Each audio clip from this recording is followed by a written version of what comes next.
Seems a dang genius lately. TikTok talking, late night TV. Still so much I have yet to know.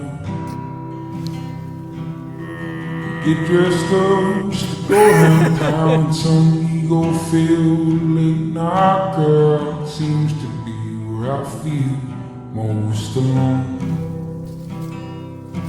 I like to get lost on some old back road, find a shade tree and a honey hole, and talk to my grandpa again.